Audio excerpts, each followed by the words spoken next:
Bonjour, je suis Caroline de Souffle Quantique et aujourd'hui mon envie du moment est de vous parler du vortex et de ce que cette découverte en physique, enfin ce phénomène physique peut apporter dans votre vie quotidienne et surtout dans votre évolution. Donc un vortex, qu'est-ce que c'est?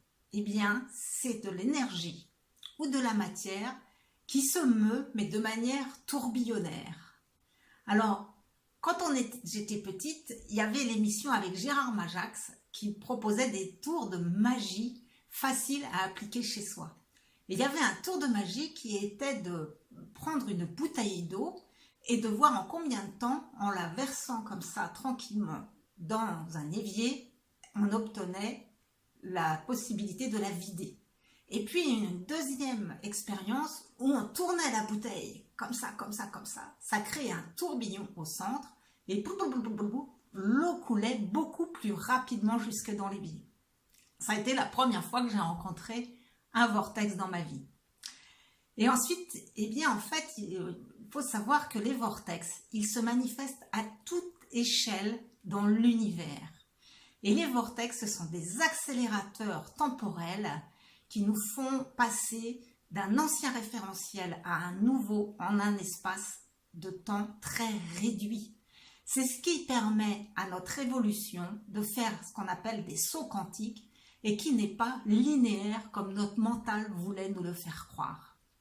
Alors, mes compétences en informatique ne suivent pas mes envies créatives, donc pour le moment, je n'ai pas de PowerPoint à vous proposer, mais je vous ai fait donc une petite image pour vous montrer différents types de vortex.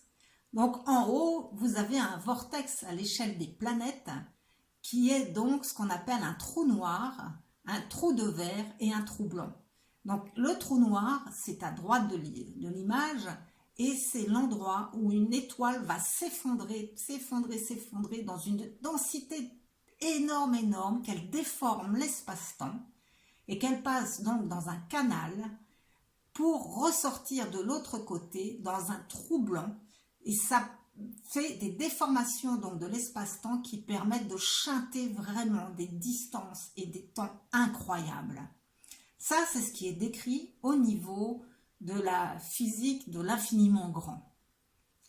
Ensuite, au niveau plus de notre capacité neurosensorielle de comprendre les choses, je vous ai mis une tornade et un vortex d'eau qui sont en bas de chaque côté. Ça nous montre qu'à chaque fois, c'est le même principe, c'est-à-dire qu'il y a d'abord une condensation, ensuite une canalisation pour déboucher dans un nouvel espace. Et au niveau de l'infiniment petit, c'est donc ce qui se passe au niveau des orbites électroniques. C'est même si l'image qui est au centre là en noir avec des petites boules n'est plus vraie, parce qu'aujourd'hui nous savons qu'un noyau et des électrons, eh bien ce n'est pas des petites boules solides, mais c'est de l'énergie qui est plus ou moins localisée dans un endroit spécifique qui nous fait croire à une forme de solidité. Le principe du saut quantique reste le même, c'est-à-dire que lorsque un électron a atteint suffisamment d'énergie sous forme de quantum de photons, et bien pouf, il passe à une autre orbite et il libère à ce moment-là de l'énergie photonique. Ce qui est surtout important de découvrir et de conscientiser pour notre physiologie, c'est qu'en fait on ne sait pas ce qui se passe entre le point A et le point B, entre le trou noir et le trou blanc, entre l'orbite de l'électron rouge et l'orbite de l'électron orange. On ne sait pas, c'est-à-dire qu'il y a un grand mystère, mais qui permet cette accélération temporelle qui fait qu'une particule se trouve d'abord à un endroit A et elle se retrouve à l'endroit B.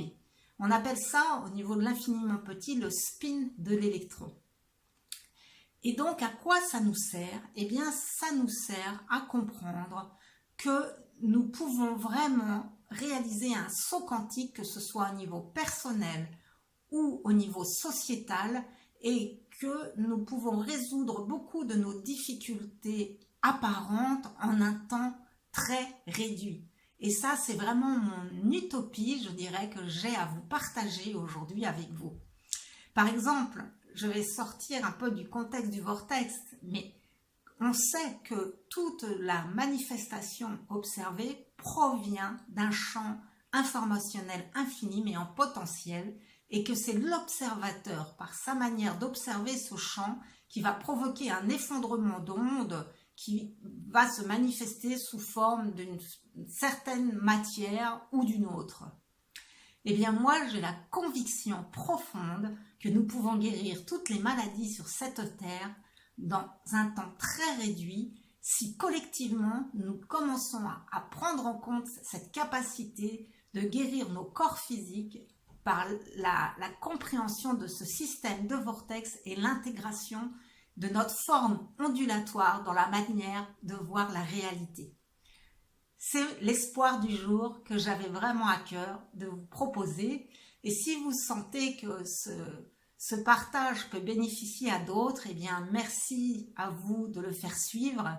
Et merci aussi à vous de me rejoindre sur mon site http://soufflequantique.com si vous souhaitez en savoir plus, si vous souhaitez voir d'autres vidéos et si vous souhaitez aussi éventuellement être accompagné par ma guidance temporaire pour retrouver la vôtre. Merci beaucoup pour votre présence magnifique.